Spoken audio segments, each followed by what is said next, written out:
जी में एक कथा आती है, सावधानी से सुनो। महाराष्ट्र के पंढरपुर में एक वैष्णव भक्त थे, उनका नाम था त्रिलोचन दास।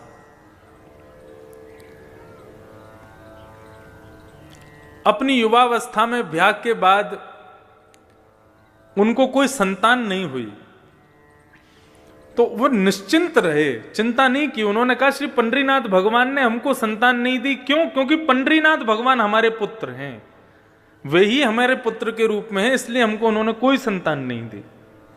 ऐसी भावना वो रखते थे। किसी वैष्णव संत की उन्होंने कथा सुनी, उस कथा में गौ ब्राह्मण संत सेवा, इसको सर्वाधिक श्रेष्ठ जान करके उन्होंने संत सेवा शुरू कर दी अपने घर में। तो रोज क्या करते थे, अपने घर के बाहर खड़े हो जाते। जो पंडरीनाथ भगवान, विट्ठल भगवान, पंढरपुर का नाम सुना है आप लोगों ने? पंढरपुर में भगवान कृष्ण का अद्भुत मंदिर है।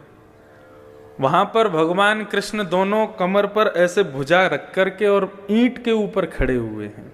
उनका नाम है विट्ठल, श्री विट्ठल भगवान। भगवान कृष्ण का ही स्वरूप है। एक पुंडलीक नाम का उनका भक्त था।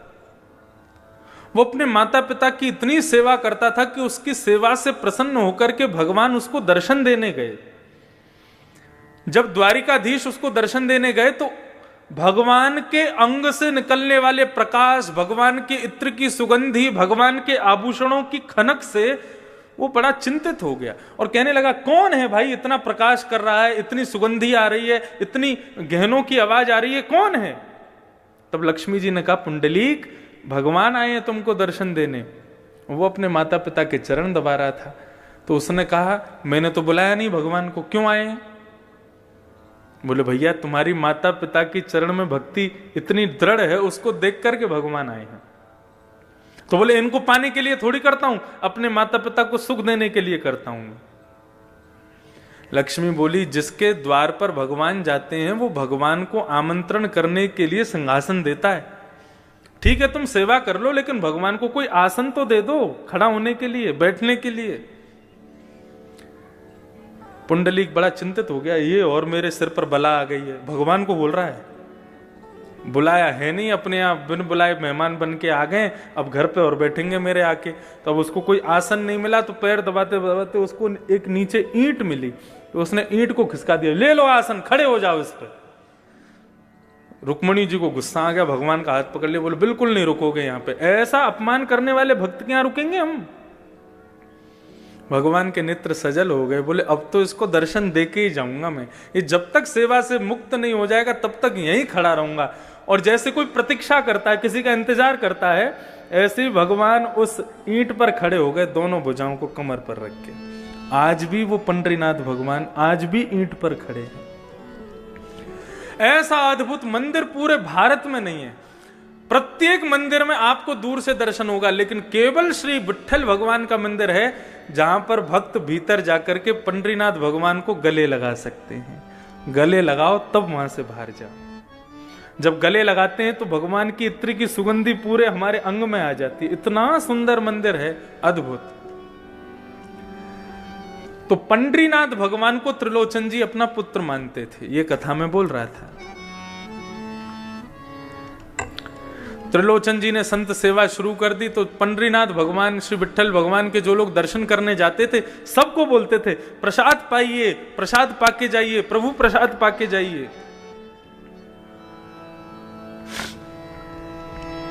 अच्छा, एक मैं नियम आपको बता के जाऊं। इस कथा के जो मुख्य आयोजक परिवार हैं, इस कथा के रूप में हम आपको कुछ दे पाए नहीं दे पाए, ज्ञान दे पाए नहीं दे पाए, हमें नहीं पता आप कितना ले पाओगे या हम क्या दे पाएंगे। ये मन का भाव है और मन से एक भाव प्रकट हो रहा है। पूरी करने की जिम्मेदारी अपने ऊपर रखना भी नहीं। जो यजमान परिवार है उनसे कह रहे हैं हम, भगवान पे ही छोड़ना, वही पूरा करवाएंगे। लेकिन हो सके तो इस नियम को आप शुरू करवा देना। क्या?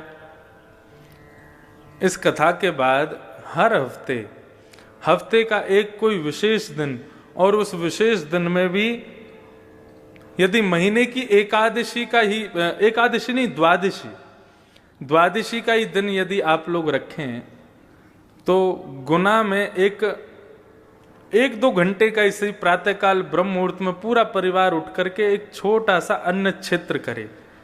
राह पर चलते हुए जितने लोग हैं सबको गरम गरम खिचड़ी और थोड़ा बहुत कुछ ना कुछ, ये महीने में जब जब द्वादशी आवे तो द्वादशी के दिन ये एक नियम इस कथा के एक फल के रूप में आप प्रारंभ कर दीजिए।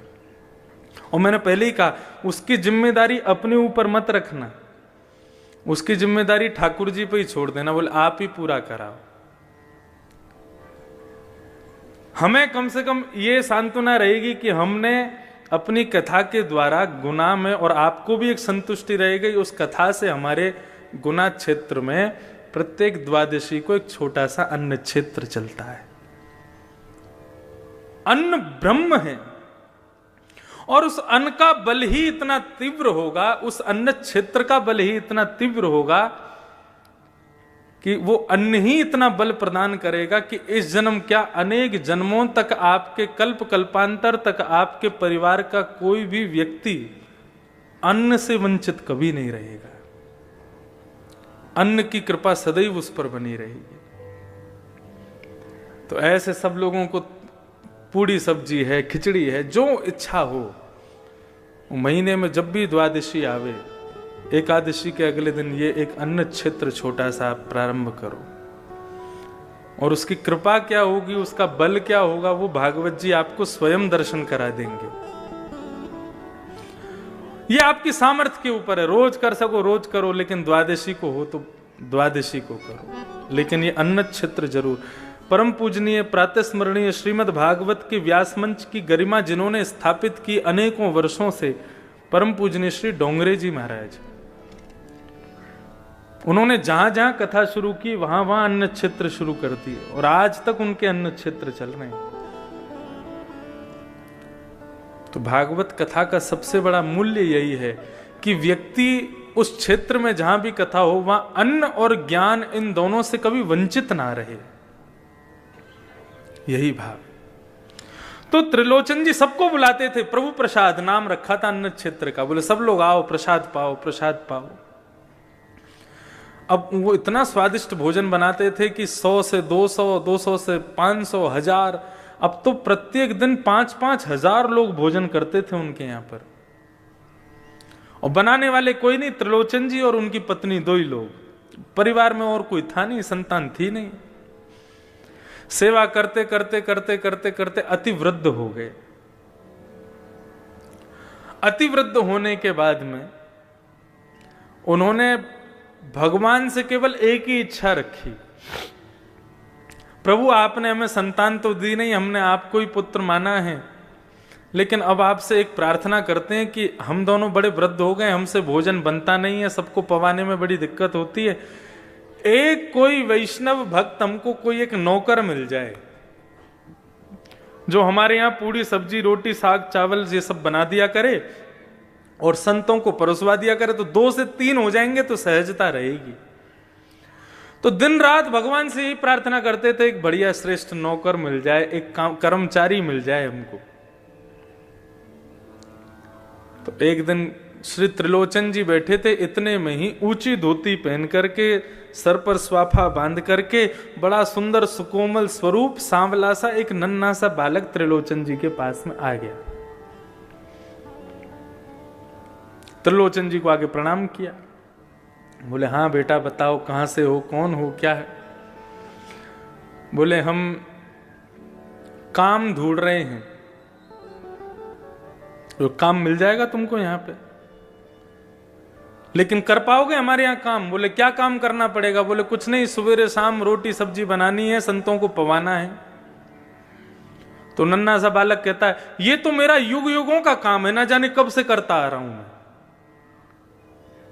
संत गौ ब्राह्मण की सेवा तो मैं जाने कब से करता आ रहा हूं। त्रिलोचन जी उसको देख के कहने लगे अभी तुम 3-4 6-7 वर्ष के तो दिखते हो और तुम कौन से जमाने से करते आ रहे हो? अब वो कैसे बताऊं मैं, वो तो भगवान है, भगवान तो हमेशा से गौ ब्राह्मण संत सेवा करते आ रहे हैं।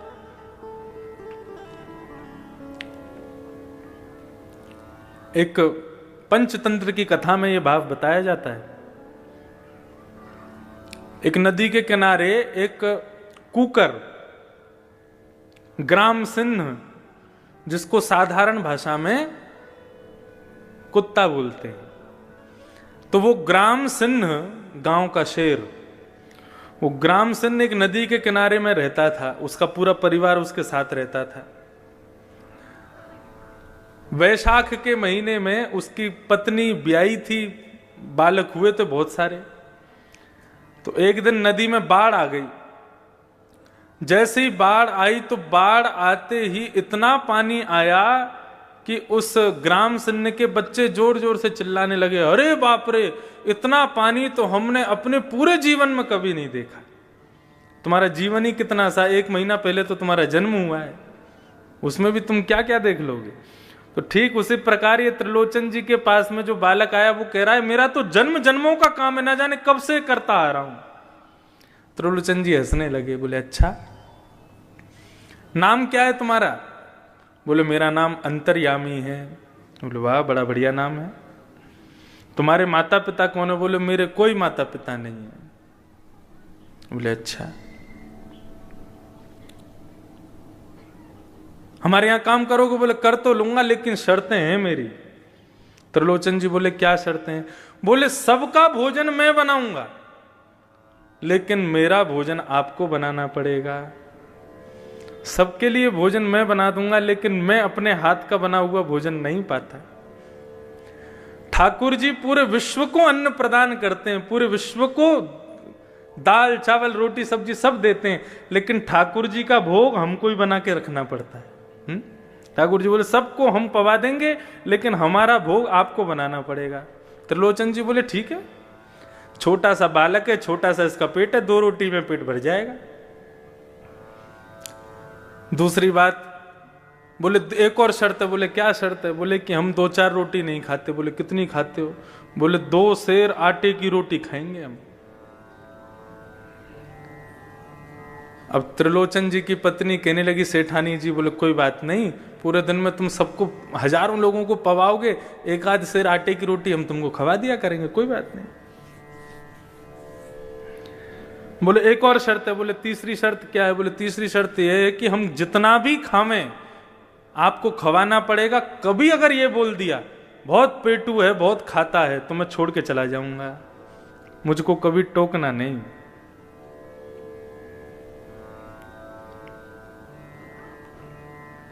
बोले नहीं, हम क्यों टोकेंगे, हम कभी नहीं टोकेंगे।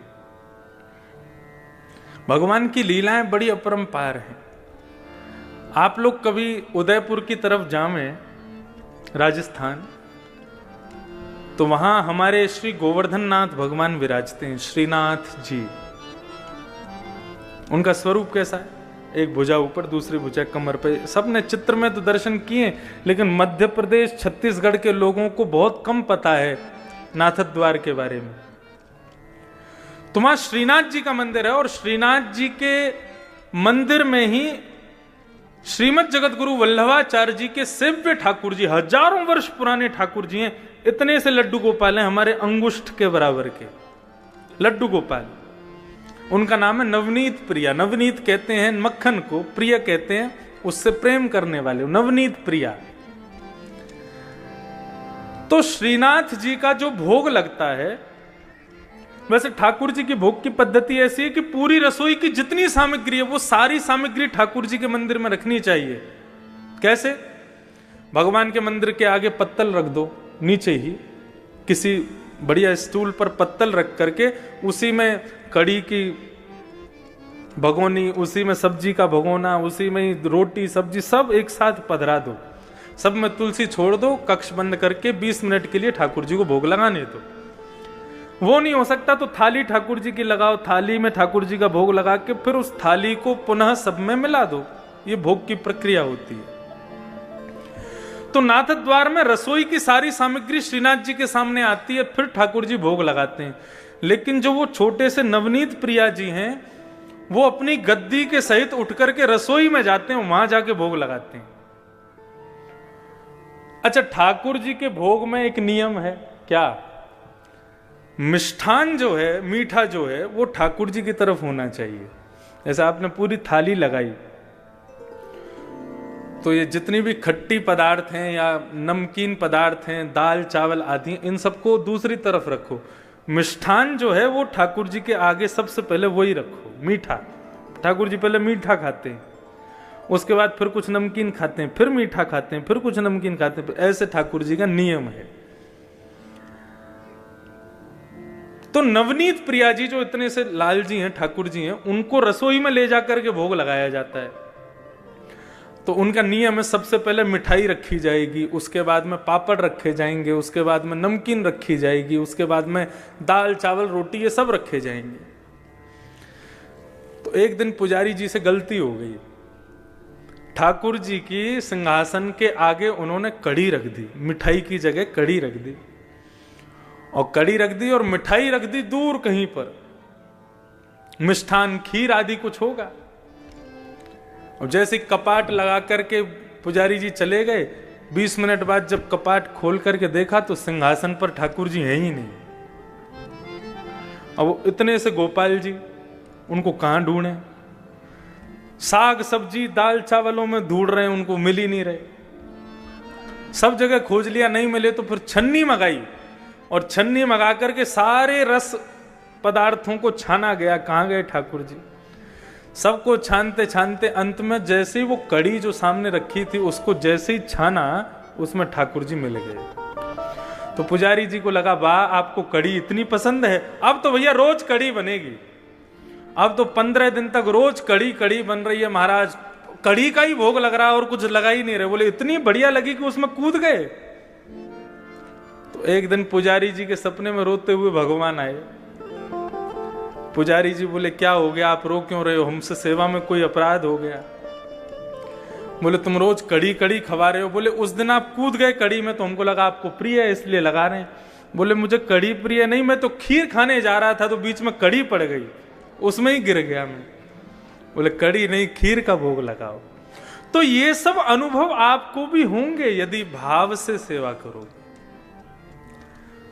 तो त्रिलोचन जी ने कहा, त्रिलोचन जी से भगवान ने कहा, कभी हमसे ये मत कहना बहुत पेटू है, बहुत खाता है। यदि कहा तो हम चले जाएंगे।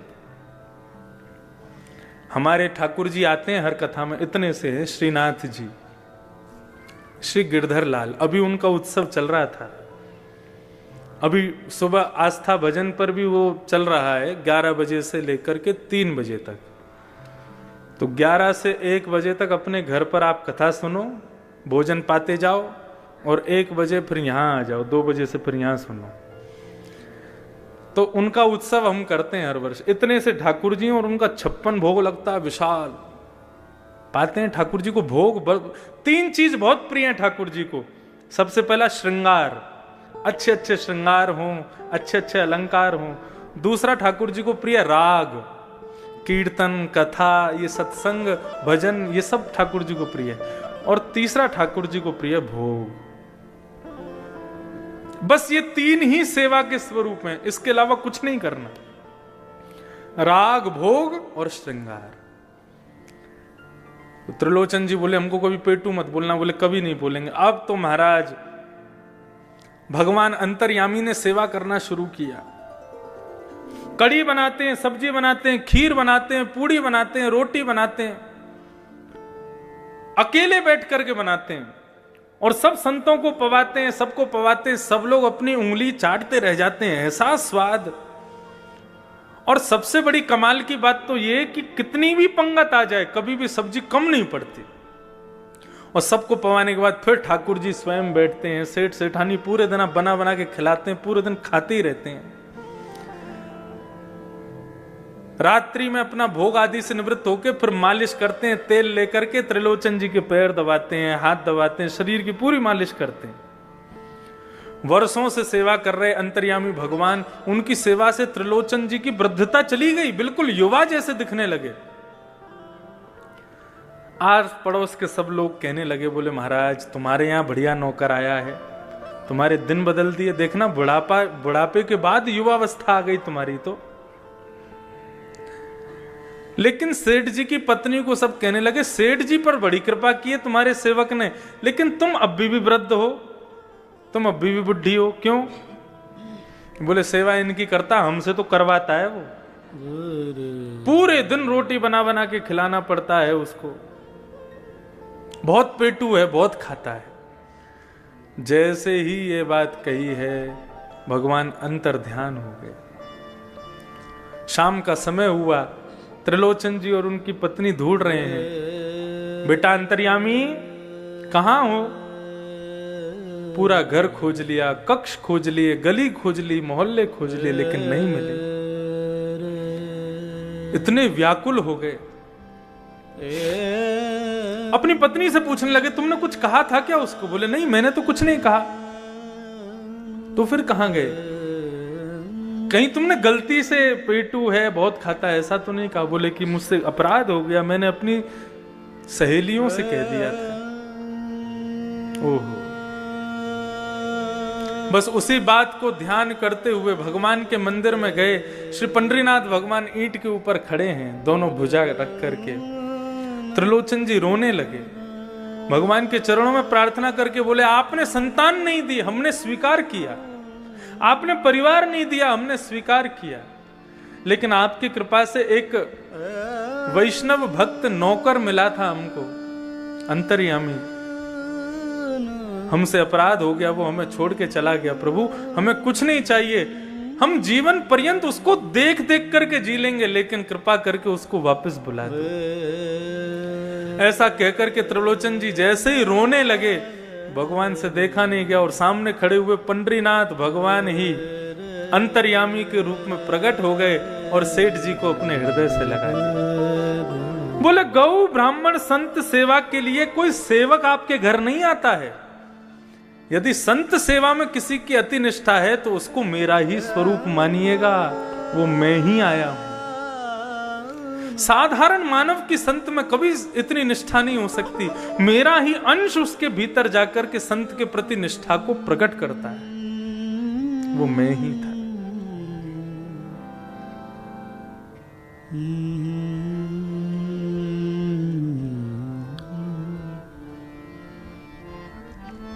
तो ठाकुर जी के प्रति ये प्रेम भाव, ये श्रेष्ठ भाव विश्वास के साथ प्रकट होगा। तो भक्ति के 3 सूत्र में बता रहा था, विश्वास, दूसरा संबंध और तीसरा समर्पण। ये 3 चीज कर लो बस।